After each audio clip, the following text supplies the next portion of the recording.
আসসালামু আলাইকুম। চিংড়া vermi compost কেঁচো সার কারখানায় আপনাদের সবাইকে স্বাগতম।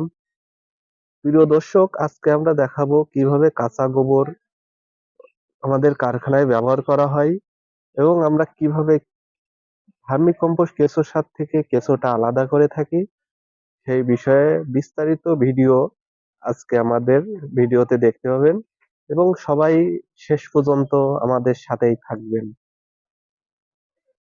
এই যে আমাদের এখানে বিভিন্ন গরুর খামার থেকে গোবরগুলা সংগ্রহ করে এনে রাখা হয়েছে। আমাদের এই গোবরগুলা সব ডিকম্পোস্ট হয়ে গেছে, এই জন্য আমরা এই গোবরগুলা এখন খামারে দেওয়ার জন্য উঠানো হচ্ছে।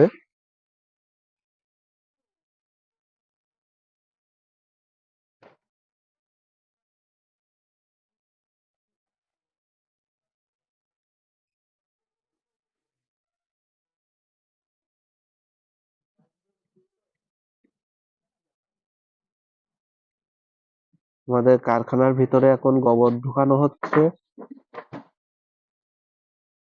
আমরা আজকে 40 বস্তা গোবর উঠাবো এবং আমাদের সাথে থাকবেন। আশা করি এই ভিডিওটা দেখে আপনারা অনেক কিছুই শিখতে পারবেন।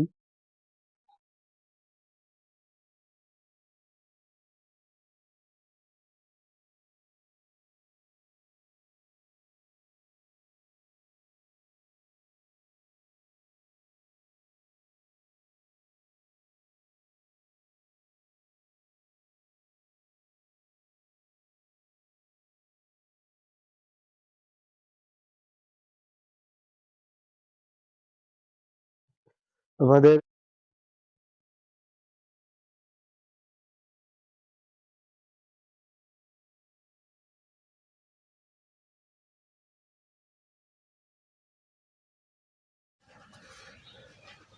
এখন দেখুন যে বস্তাগুলো আমরা উঠাইছিলাম সেই গোবরগুলা ঢালা হচ্ছে এবং বস্তার ভিতরে একটা জিনিস রাখলে একটা উপকার হয়।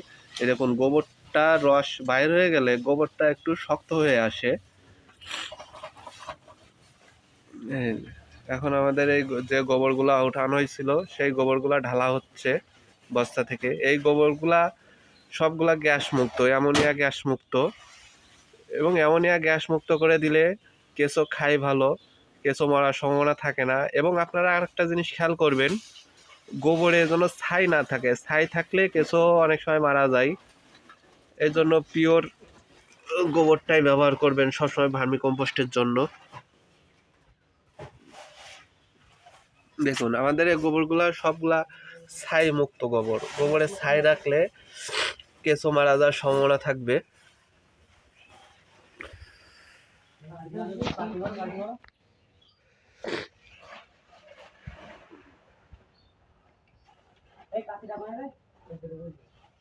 এই যে আজকে 40 বস্তা গোবর উঠানো হয়েছে, এই 40 বস্তা গোবরে আমরা 4 হাউজের সার দিব। সেটা আপনারা ভিডিওতে থাকলেই দেখতে পাবেন। এবং সবাইকে বলবো, আপনারা যারা এই ভিডিওটা দেখবেন এবং যারা ভার্মি কম্পোস্ট সার তৈরি করেন তাদেরকে একটা উদ্দেশ্য বলবো যে আমি যেভাবে করতেছি এমনভাবে করা লাগবে না, কিন্তু শিখা থাকলে অনেক উপকার আছে। যে কিভাবে কেঁচোটা আলাদা করব আমরা ভার্মি কম্পোস্ট থেকে খুব সহজে।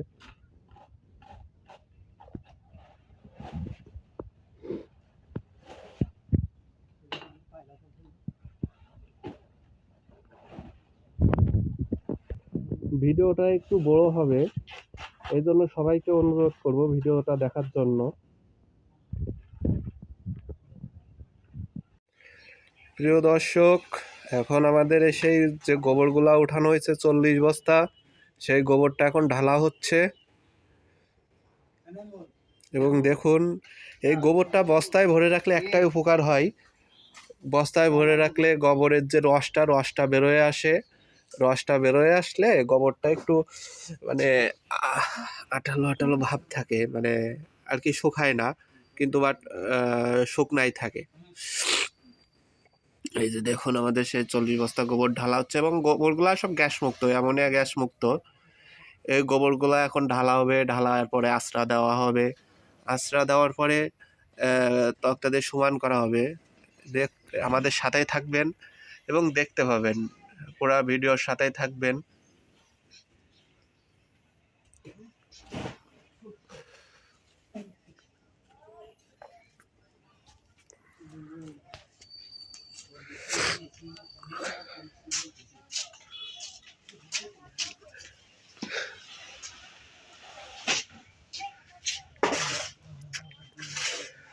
এবং এই গোটাগুলা হচ্ছে আমাদের আগের যে সারটা নেটিং হয়েছে, সেই নেটিংয়ের পরে যে গোটাগুলা বাইর হয়, এই গোটাগুলা আমরা আবার নতুন করে এই গোবরের সাথে মিশাই দিয়ে দিব। এই জন্য সেই গোটাগুলা আবার দেওয়া হচ্ছে। এটা হচ্ছে সার নেটিং করার পরে যে গোটাগুলা বাইর হয়, এগুলো হচ্ছে সেইগুলা, যে গোবরগুলা কেঁচো খায় নাই, সেইগুলো এখন এই গোবরে আবার নতুন করে দিয়ে দেওয়া হচ্ছে।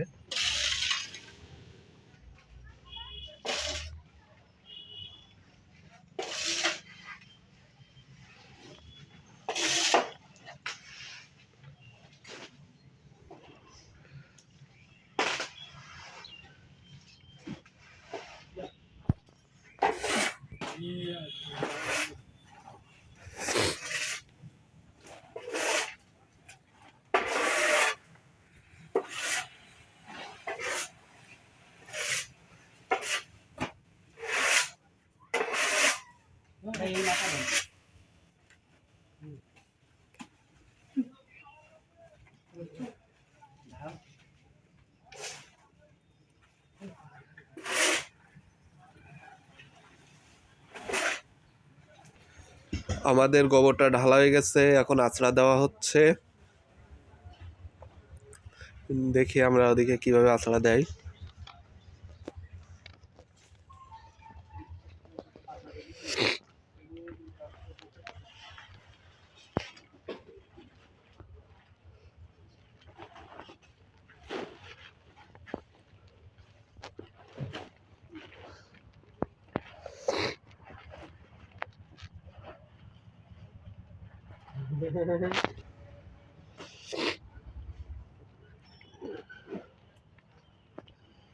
যখন আঁচড়া দিয়ে সমান করা হচ্ছে,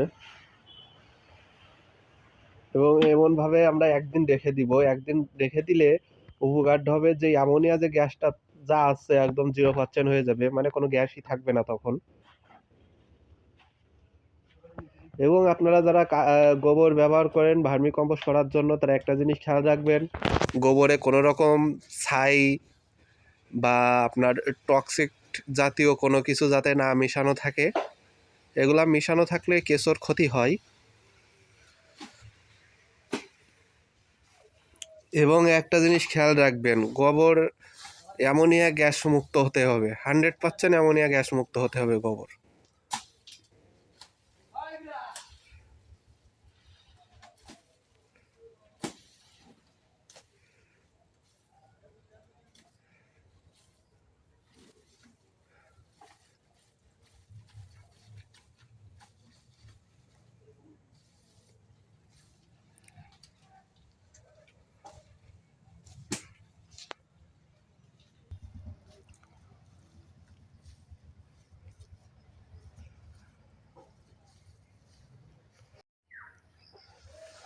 প্রিয় দর্শক, আমরা যে গোবরটা উঠাইছিলাম সেটা সমান করা হয়েছে, এবং এরপরে এবার সার দেওয়া হচ্ছে যাতে কেঁচোগুলো আমরা সহজে ধরে নিতে পারি, সেই প্রক্রিয়া দেখানো হবে এখন। এই যে আমরা যে গোবরটা উঠাইছিলাম বস্তার থেকে ঢেলে প্রথমে আঁচড়া দেওয়া হয়, আঁচড়া দেওয়ার পরে তক্তা দিয়ে চাপ দিয়ে গোবরটা সমান করা হয়।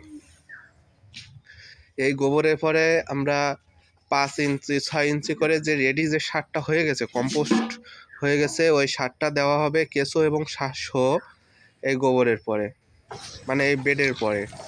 এটা একটা বেড করে নেওয়া হয়েছে।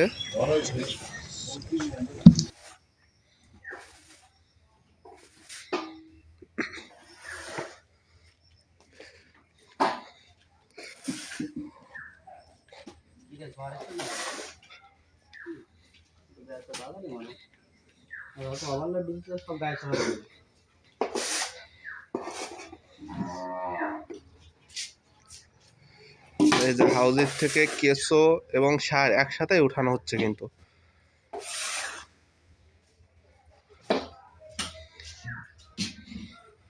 এর ভিতরে কেঁচো আছে, কই দেখাও।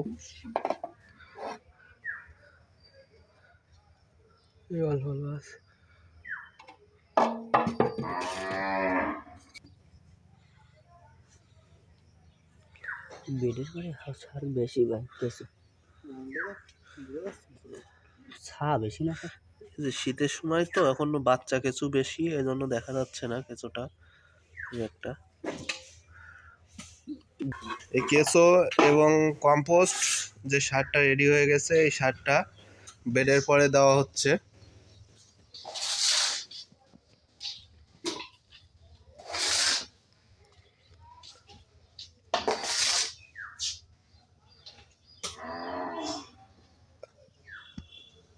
আমরা এই বেডের পরে আজকে 4 হাউস সার দিব।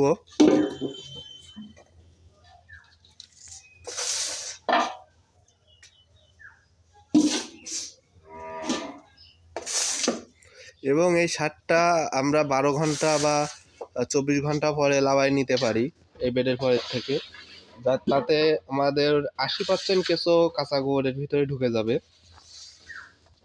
খুব সহজে 80% কেঁচো ঢুকে যাবে।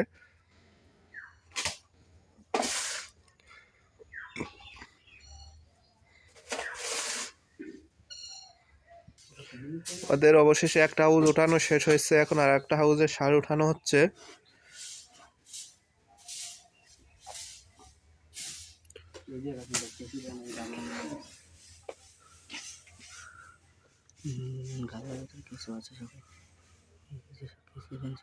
এই যে কেঁচো এবং সার সব বেডে দেওয়া হচ্ছে।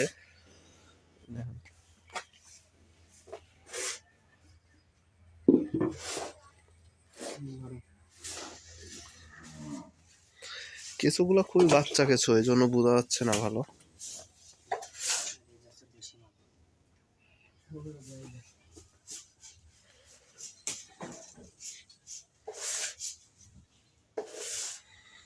এটাকে বলে বেড পদ্ধতিতে কেঁচো এবং সার আলাদা করা।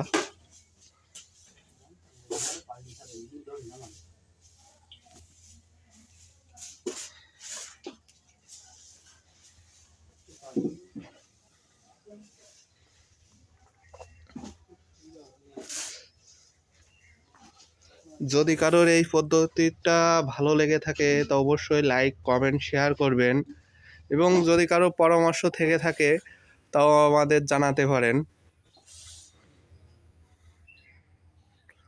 এবং পরবর্তী ভিডিও পাওয়ার জন্য অবশ্যই চ্যানেলটা সাবস্ক্রাইব করবেন।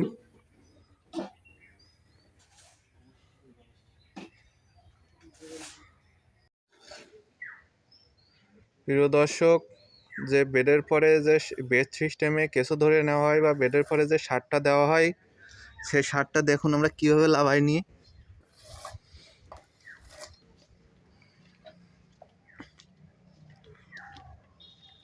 এই যে এমনভাবে টেনে টেনে সারগুলা লাগাই নেওয়া হয়।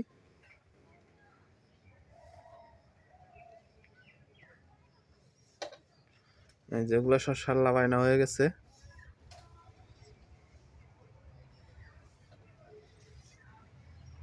এমনভাবে সারগুলা লাগাই নেওয়া হয়।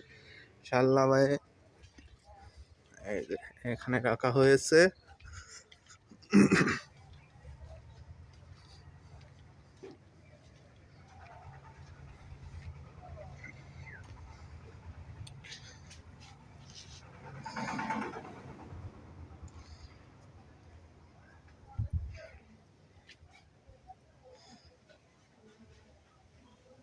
আশা করি আপনারা এই ভিডিওটা প্রথম থেকে শেষ পর্যন্ত দেখলে অনেক কিছুই শিখতে পারবেন।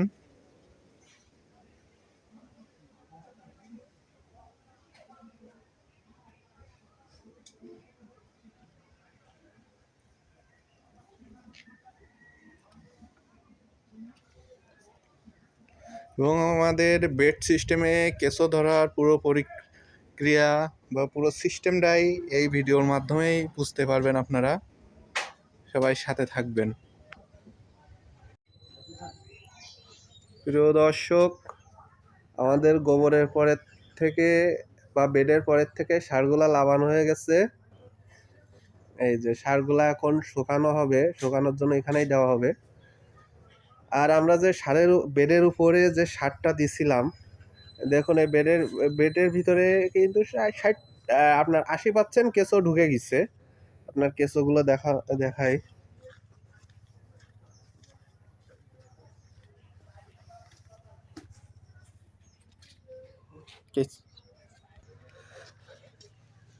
এই যে দেখুন, বেডের পরের থেকে শাল লাবাই নেওয়ার পরে কেঁচোগুলা সব গোবরের ভিতরে ঢুকে গেছে। দেখুন এই যে কেঁচোগুলা সব এই যে এমনভাবে সব ঢুকে গেছে। এটা হচ্ছে আমাদের বেড পদ্ধতিতে এবং নেটিং এর আগে আমরা কেঁচোগুলা ধরে নিয়ে থাকি, যাতে নেটিং এর সময় কেঁচোর গায়ে আঘাত না লাগে। এই জন্য আমরা কেঁচোগুলো এমনভাবে ধরে নিই নেটিং এর আগে। এখন এমনভাবে ভেঙে দিয়ে এই গোবরগুলা সব হাউজে উঠাই দেওয়া হবে।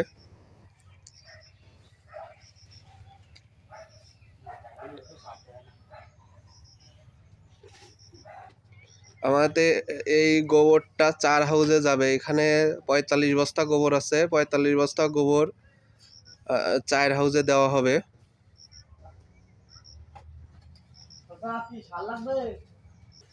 এই ভিডিও করতে করতে একজন 3 বস্তা সার নিতে আসছে।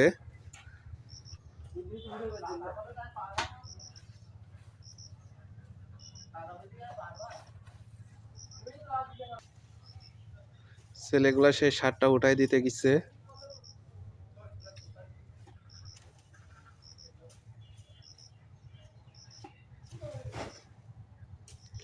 আচ্ছা, আমরা যেটা দেখাচ্ছি সেটা দেখি।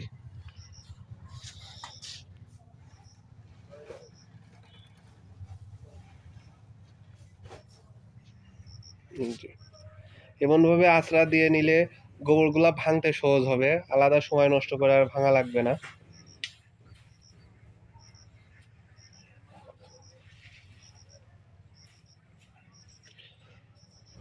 আর আঁচড়াটা একটু লম্বা করবেন, কারণ আঁচড়াটা ভেঙে যাওয়ার কারণে খাটো হয়ে গেছে।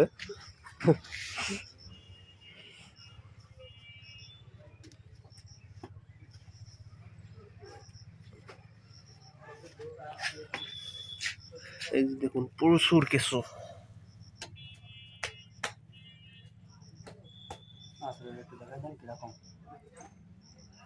আর বাচ্চা কেঁচো, প্রচুর বাচ্চা কেঁচো শীতের সময় এখন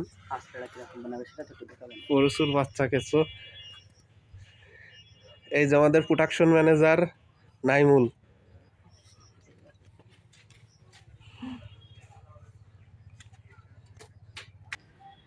আমাদের যে আঁচড়া দিয়ে যে গোবরটা উল্টায় নেওয়া হয়েছে কেঁচো সহ, মানে যে বেডটা ছিল আর কি, সার নামায় নেওয়ার পরে প্রথম যে বেডটা ছিল ওই বেডটা আঁচড়া দেওয়া হয়েছে। আঁচড়া দেওয়ার পরে এখন এই গোবরগুলা সব হাউজে দেওয়া হচ্ছে। যে খালি হাউস আছে হাউসগুলোই দেওয়া হবে।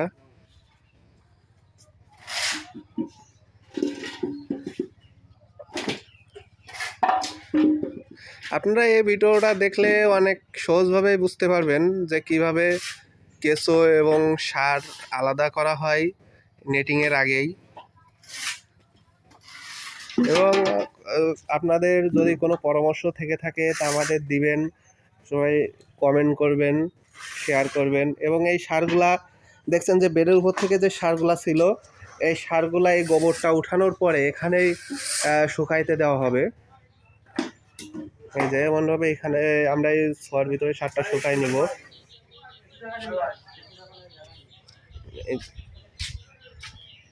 এত হাত দিতে না।